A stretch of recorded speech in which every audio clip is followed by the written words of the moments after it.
नमस्कार, मैं हूं अतुल सिंघल। स्वागत है आपका एक बार फिर से हमारे खास कार्यक्रम think tank for nation building में। दोस्तों, इस कार्यक्रम में हम ऐसे लोगों से बात करते हैं जो अनुभवी हों और सरकार को किसी समस्या या किसी बारे में समाधान दे सकते हों। आज हम बात करेंगे एमएसएमई की, और एमएसएमई पर चर्चा करने के लिए हमारे साथ मौजूद हैं श्री सुदर्शन सरीन। सुदर्शन सरीन एक जाने माने इंडस्ट्रियलिस्ट हैं, समाज सेवक हैं और इनका एक लंबा अनुभव है। आगे बढ़ने से पहले आइए देखते हैं सुदर्शन सरीन जी का एक छोटा सा प्रोफाइल। सुदर्शन सरीन सूक्ष्म, लघु और मध्यम दर्जे के उद्योग के क्षेत्र में एक जाना पहचाना नाम है। छोटे उद्यमों को संचालित करने वाले उद्यमियों के हकों की लड़ाई लड़ने वाले सुदर्शन सरीन ने एमएसएमई सेक्टर को एक नई पहचान दिलाई। लघु उद्योग भारती और confederation of small and micro industries के माध्यम से उन्होंने छोटे कारोबारियों को राष्ट्रीय स्तर पर एकजुट करने का कार्य किया। 84 वर्षीय श्री सरीन राष्ट्रीय स्वयंसेवक संघ के प्रचारक भी रहे हैं। यूपीए सरकार के दौरान उन्हें सूक्ष्म, लघु और मध्यम दर्जे के एमएसएमई बोर्ड में शामिल किया गया था। सुदर्शन सरीन जी डीएसआईडीसी के चेयरमैन भी रहे हैं। सरीन साहब का कहना है कि सूक्ष्म, लघु और मध्यम उद्योग भारत की आर्थिक तरक्की के प्रमुख स्तंभ हैं। आपने देखा कि किस तरीके से सुदर्शन सरीन जी ने एमएसएमई को बढ़ाने के लिए एक लंबा काम किया है। लंबे समय तक उन्होंने अपनी सेवाएं दी हैं, सरकार में भी और समाज को भी। सरीन साहब, बहुत बहुत स्वागत है आपका कार्यक्रम में। सर, एमएसएमई का हम बहुत नाम सुनते हैं आजकल और बार बार जिक्र भी आता है, सरकार का फोकस भी है। एमएसएमई से मतलब कौन सी इंडस्ट्री से है? एमएसएमई में एक तो ये है कि जो अपने माइक्रो इंडस्ट्रीज है, स्मॉल इंडस्ट्रीज है और जो मीडियम इंडस्ट्रीज है। एमएसएमई ये अटल बिहारी वाजपेयी जी ने ये एमएसएमई मिनिस्ट्री बनाई थी जी, जब प्राइम मिनिस्टर थे आज से 10 साल पहले और 15 साल पहले की बात है। तो और उस वक्त इसके लिए अलग मिनिस्टर बनाया गया था जी। पहले एक ही मिनिस्टर होते थे इंडस्ट्री के, लेकिन एमएसएमई के लिए अलग मिनिस्ट्री बनाई गई। तो इसलिए कोई ये रोज़गार का समस्या है, तो इसमें आजकल भी ये 11 करोड़ लोगों को रोज़गार देता है ये सेक्टर जी। इसलिए इसकी चर्चा है। और 6 करोड़ एंटरप्रेन्योर हैं जो ये काम करते हैं, तो खुद ही अपना रोज़गार का इंतज़ाम करते हैं और वो अपने साथ 2-4 लोग और भी रोज़गार उनको मौका देते हैं। लेकिन इसमें प्रोफेशनल्स को भी जोड़ा गया है? नहीं, उसमें प्रोफेशनल भी आ सकते हैं, कोई ऐसी नहीं बात। लेकिन ऐसा है कि ये एक हमारे देश के अंदर एक परंपरा रही है कि जैसे ऐसा दस्तकारी के अंदर वो काम करते हैं, लोग अपने हाथों से काम करते हैं, एंटरप्रेन्योर हैं जी। तो कई तरह के जो गांव के अंदर भी पहले भी क्या करते थे। अब सरकार ने भी ऐसे ITIs भी खोल रखे हैं, इसके लिए ट्रेनिंग भी देते हैं, स्किल डेवलपमेंट भी करते हैं। तो ये एक तरह से ऐसे जो लोग हैं जो छोटे काम थोड़े पैसे से और थोड़े साधनों से जो काम कर सके। लेकिन 500 करोड़ तक की टर्नओवर इसमें ले ली। 500 करोड़, 250 करोड़, 300 करोड़ तो बहुत बड़ी टर्नओवर है सर। नहीं, हमारा ये कहना था कि एक जो या माइक्रो सेक्टर जो है जी, या उसके लिए अलग मिनिस्ट्री बनाई जाए। अच्छा, तो फिर कंसंट्रेट कर लेंगे, क्योंकि ये एमएसएमई जो हथकरघा वाली जो है ना जी, हमारा फोकस ये रहना चाहिए कि वो जो अपना मेहनत से जो काम करते हैं जी, अपना जो उनका कुशलता है, जो अपने उसका खानदानी काम था अभी उसको उनको पुष्टों से जो काम चल रहे हैं वो करते रहे। तो इसलिए ये एक ऐसे एक ट्रेंड था।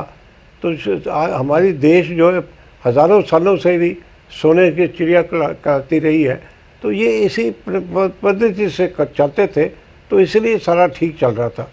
लेकिन प्रधानमंत्री जी ने आत्मनिर्भर अभियान का नारा दिया है, स्वावलंबी और जब स्वदेशी की हम बात करते हैं, आपको लगता है कि एमएसएमई कितनी कारगर है उसको आगे बढ़ाने के लिए? कितना असरदार है? मेरा ख्याल है कि माननीय प्रधानमंत्री जी का सपना जो है इसी से पूरा हो सकता है जी।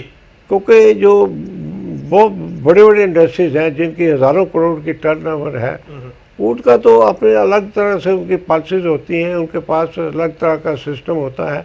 लेकिन जो सरकार का जो सिस्टम है, हम चाहते हैं कि ये माइक्रो स्मॉल स्केल जो है उस पर वो कंसंट्रेट करें, तो रोज़गार भी बढ़ सकता है और ये आत्मनिर्भर भी हो सकते हैं। और फिर ये डिपेंड नहीं करना पड़ेगा लोगों को, ये बाहर की, जैसे चाइना के साथ अब हमें डिपेंड करना पड़ रहा है जी। तो हमारी मार्केट ही कैप्चर कर ली है। हम चाहते हैं कि सरकार जो है ऐसे लोगों को इनकरेज करे कि भी इस तरह से उनको जो दिखते हैं वो दूर करें, उनके जैसे फाइनेंस की दिक्कत है वो दूर करें, स्किल की दिक्कत है उनकी ट्रेनिंग दें हैं, और भी सरकार के अंदर जो इंस्पेक्टर राज है वो खत्म हो, वो खत्म हो। ये भी 3 लाख करोड़ रुपए का लोन देने की बात कही है लॉकडाउन के पीरियड में बजट में, लेकिन जो शिकायतें आ रही हैं वो ये कि जो लोन है, जैसे आपने भी बड़ी महत्वपूर्ण बात कही कि वो जो स्मॉल इंडस्ट्रीज वाले हैं, स्मॉल स्केल वाले, मीडियम वाले, वो ले जा रहे हैं, जो माइक्रो वाले हैं उनको पूरा लाभ नहीं मिला इस पूरी योजना का। उसमें हमारे जो एक आज से 3 साल पहले जी। सरकार ने एक 1 मन कमेटी की चेयरमैनशिप के अंदर प्रभात कुमार जी के अंदर ये कमेटी बनाई थी, MSME कमेटी। अच्छा। उन्होंने एक रिपोर्ट दी थी, तो उनका ये कहना था कि 90% जो है, जो MSME जो लोग हैं वो है माइक्रो वाले हैं, और उसका भी एक्चुअली जो रोज़गार जो है, एक इतने ज़्यादा लोगों को रोज़गार देते हैं, वो 11 करोड़ लोगों को रोज़गार देते हैं, तो माइक्रो वाले ही ज़्यादातर रोज़गार देते हैं। तो इसलिए हमारा ये कहना था कि इसके अंदर जो 3 लाख करोड़ है उसके अंदर जो 50% जो है वो जो कोटा जो है फिक्स करें, रिजर्व करें कि भाई माइक्रो को ही देना है, और बाकी को जो समाज के जो है, जो मीडियम को, जो उनका अलग कोटा फिक्स करें, तो तब तो इंसाफ होगा। अदरवाइज क्या होगा कि भी जो बड़े लोग हैं वो 3 लाख करोड़ में से वो ले जाएंगे, और जो जरूरतमंद जो माइक्रो वाले हैं उनको मिलेगा नहीं। मतलब कोटा फिक्स किया आप इस बात को स्वीकार कर रहे हैं कि जो 90% जिनकी हिस्सेदारी होनी चाहिए उनको केवल 10% लाभ मिल रहा है और 90% ले जा रहे हैं बड़े वाले। हाँ बिल्कुल, आप सिंगर साहब बिल्कुल ठीक बात आप कह रहे हैं, मैं भी इससे सहमत हूँ। तो हम तो ये चाहते हैं कि हम तो 90%, हम तो कहते हैं 50% भी कर दें तो तब भी काफ़ी कोई सहायता मिल जाएगी। और दूसरा ये है कि ये जो माइक्रो सेक्टर वाले, जो स्मॉल वाले जो माल बनाकर बेचते हैं, इवन सरकारी कंपनी को भी माल देते हैं, और उसका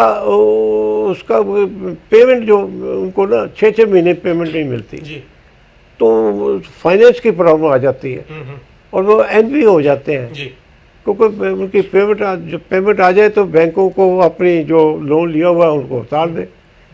जीएसटी देना है, जीएसटी देना है तो वो तो हर महीने देना पड़ेगा जीएसटी, है जी। तो वो लेकर पेमेंट तो आई नहीं, इसका मतलब अगर 18% भी अगर मान लो कि अगर जीएसटी देना पड़ेगा तो 6 महीने में आपको उसको इतना ज़्यादा पैसा सरकार को ही देना पड़ जाएगा, है जी। तो उनके पास क्या बचेगा वो काम, इसलिए प्रैक्टिकल डिफिकल्टी आती है। हमारा ये कहना है कि कम से कम पेमेंट का जो 45 डेज जो का है उसके लिए कुछ सिस्टम ऐसा बनाए कि वो हर हालत में उनको 45 डेज में पेमेंट मिल जाए। अगर डिले करते हैं तो उसके लिए कोई ब्याज दें, उसके लिए कोई तरीका, कोई ऐसा सरकार कोई तरीका बनाए कि जिससे 45 डेज में देने ही पड़े पेमेंट।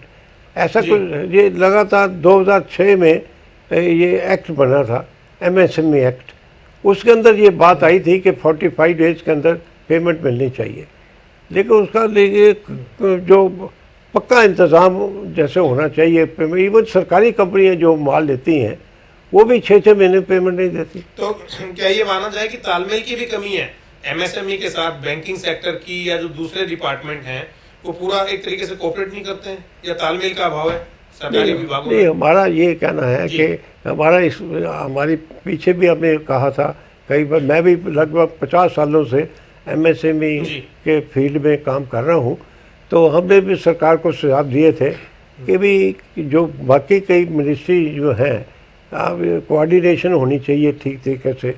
लेकिन क्या है कि MSME मिनिस्ट्री कई बार बड़ा अच्छा काम करती है, वो कोई सुझाव भी भेजती है, तो MSME मिनिस्ट्री के भी सुझाव जो है दूसरे मिनिस्ट्री वाले वो कहते हैं वायबल नहीं है। तो हम PM ऑफिस का कोई ऐसा एक सिस्टम होना चाहिए, वहाँ पर प्रधानमंत्री जी की अध्यक्षता के अंदर एक काउंसिल हो। तो ये हमने सुझाव दिया था आज से 15 साल पहले जी।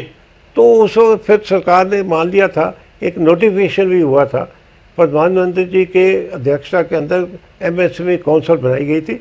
उसमें फाइनेंस मिनिस्टर और industry minister, MSME minister, commerce minister, labour minister ये मेंबर थे, और 4 उन्होंने इंडस्ट्री से मेंबर लिए थे। अच्छा, सौभाग्य से मैं भी उसमें मेंबर था। तो मैं समझता इस तरह की जो आखिर जो काउंसिल है वो नोटिफाई हुई है, और वो तो जो भी प्रधानमंत्री होगा उसका चेयरमैन होगा। इसलिए अब जैसे मोदी जी अब प्रधानमंत्री जी हैं, वो उसके चेयरमैन होंगे, हैं जी। तो वो काउंसिल जो है रिवाइव की जाए, उससे बहुत लाभ पहुँचेगा, क्योंकि ये बाकी मिनिस्ट्री की भी कोऑर्डिनेशन में भी फ़ायदा पहुँचेगा, और हमारी जो एक्चुअली जो लोगों की तकलीफ़ें हैं वो दूर होगी। सही साहब, 5 दशक से आप जो है लगे हैं इस कार्य में, इंडस्ट्री चला रहे हैं।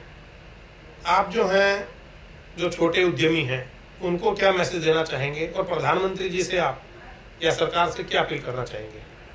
जहाँ तक मैंने प्रधानमंत्री जी की बात है, उन्होंने जो 3 लाख जो करोड़ का जो पैकेज दिया है, फाइनेंस पैकेज दिया है, इसकी बड़ी सराहना हो रही है जी। लेकिन ये बैंक जो है, मुझे लगता है कि वो पूरा कोऑपरेट नहीं कर रहे। तो हालांकि 3 लाख करोड़ उनको देना चाहिए था, अभी तक 1,14,000 करोड़ दिया है 1,14,000 करोड़। और उसमें भी वो जो इंडस्ट्री में जो MSME जो बड़े इंडस्ट्री है उनको ज़्यादा दिया गया है, उसके अंदर भी कई कमियां रखी गई हैं। मैं सोचता हूँ बैंक वालों को भी माइंड सेट चेंज होना चाहिए जी। माइंड सेट उनका कि भाई ये भी हमने बड़े बड़े लोगों को तो 20-20 हज़ार करोड़ लेकर लोग बाहर देश में चले जाते हैं, और यहाँ छोटे बड़े लोग जो है इसकी रिकवरी जो है, बैंकों की रिकवरी जो है लोन की, ये स्मॉल स्केल की माइक्रो की ज़्यादा अच्छी है। जो बड़े लोग एक इकट्ठा लेकर भाग जाते हैं, और ये छोटे लोगों की जो रिकवरी में ज़्यादा, लेकिन वहाँ ज़्यादा मुश्किल डालते हैं। गवर्नमेंट भी अब तो उसकी वो ले रही है, गारंटी ले रही है गवर्नमेंट भी 100%। हाँ, गवर्नमेंट क्रेडिट गारंटी की जो है बात, वो भी गवर्नमेंट देती है। लेकिन मैं चाहता हूँ बैंकों को चाहिए कि अपना माइंड सेट चेंज करें। ये तो सरकार को चाहिए कि बैंकों को निर्देश दें। हाँ, क्योंकि सरकार की इंटेंशन तो बिल्कुल ठीक है कि इसको बढ़ावा देना चाहिए, और वो ऐसे समय समय पर उन्होंने कई पॉलिसी भी ऐसी अनाउंस की हैं, उसकी इम्प्लीमेंटेशन में कमी है। इम्प्लीमेंटेशन में हम कहते हैं कि उसका कोई PM ऑफिस से कुछ उसका निर्देश किया जाए, उसका जाना चाहिए, ताकि बैंक जो है तो ये जो हमारी अपने सुझाव दिए हैं हमने कई ऐसे हैं कि कोटा फिक्स किया जाए या कुछ ऐसे किया जाए, तो बैंक जो है अगर उनको निर्देश दिया जाए तो उसके हिसाब से अगर किया तो ये बहुत फ़ायदा होगा, और देश आत्मनिर्भर भी बनेगा, और देश की रोज़गार भी बढ़ेगी, और ये एजुकेशन पॉलिसी भी जो सरकार ने इस बार बड़ी अच्छी पेश की है। तो ये भी कई सालों से डिमांड थी कि ऐसी पढ़ाई होनी चाहिए कि जो लोग एंटरप्रेन्योर बने, रोजगार पर रखो। हाँ, अगर हम कहीं बैंक किसी कॉलेज में पूछते से कईयों के कि आप पढ़ाई समाप्त करने का क्या करना चाहोगे, तो लेकिन 90% लोगों का यही होता था कि हम नौकरी करेंगे, इंडस्ट्री में नहीं आना चाहते लोग। लेकिन हम चाहते कि ऐसे अट्रैक्टिव सिस्टम बनाए कि लोग जो है उसका ट्रेंड बने लोगों का, उसी से देश की खुशहाली होगी, और इकोनॉमी की भी बेहतर होगी, देश की ग्रोथ भी बढ़ेगी, एम्प्लॉयमेंट जनरेशन भी होगी, और मतलब सारा अच्छा होगा। उनको उद्यमियों से आप क्या कहना चाहेंगे, उद्योगपतियों से, छोटे, उनसे कोई उनसे तो ये चाहे कि भाई देखे कि एक अपना जो भी काम है वो ठीक तरीके ईमानदारी से करें, हैं, और अपना, हाँ जी, अपने ईमानदारी से करें। हम उनको ये भी है, और गवर्नमेंट की जो पॉलिसीज है उसको हिसाब से चले, और आज की जो टेक्नोलॉजी जो परिवर्तन हो रही है उसको भी वो यूज़ करके, उसको यूज़ करके, और पोल्यूशन को भी अपने नेशन को फ्री रखें, क्योंकि पोल्यूशन भी नहीं बढ़नी चाहिए। तो ये गवर्नमेंट की जो पॉलिसीज है इसको ध्यान में रखते हुए भी और अपना काम करें, और अपना प्रॉफिट भी जो है अपना जेन्युइन प्रॉफिट लें, अपने बहुत ज़्यादा रीजनेबल तरीके से चले, रीजनेबल तरीके से चले। हमारा ये एक लगातार हमारा ये इसका बहुत बड़ा फायदा पहुंचेगा। बहुत बहुत धन्यवाद हमसे बात करने के लिए। बहुत बहुत धन्यवाद। सुदर्शन सरीन जी, जिनका एक लंबा अनुभव है, कई महत्वपूर्ण बातें उन्होंने बताई। सबसे महत्वपूर्ण बात ये कि माइक्रो की तरफ ज़्यादा ध्यान देना पड़ेगा बजाय मीडियम के, या यूं कहा जाए कि माइक्रो के लिए एक अलग से मंत्रालय होना चाहिए जो घरेलू और पुश्तैनी काम धंधे को बढ़ाने का काम करे। साथ में माननीय प्रधानमंत्री जी की अध्यक्षता वाली एक कमेटी होनी चाहिए जिसमें फाइनेंस, कॉमर्स, लेबर और साथ में ये एमएसएमई मिनिस्टर होने चाहिए, जिससे कि समन्वय अच्छा हो सके और पूरा लाभ सरकार की पॉलिसीज का लोगों तक और उद्यमियों तक पहुंच सके। कार्यक्रम think tank for nation building में आज इतना ही। अगले कार्यक्रम में आपसे फिर मिलेंगे। नमस्कार।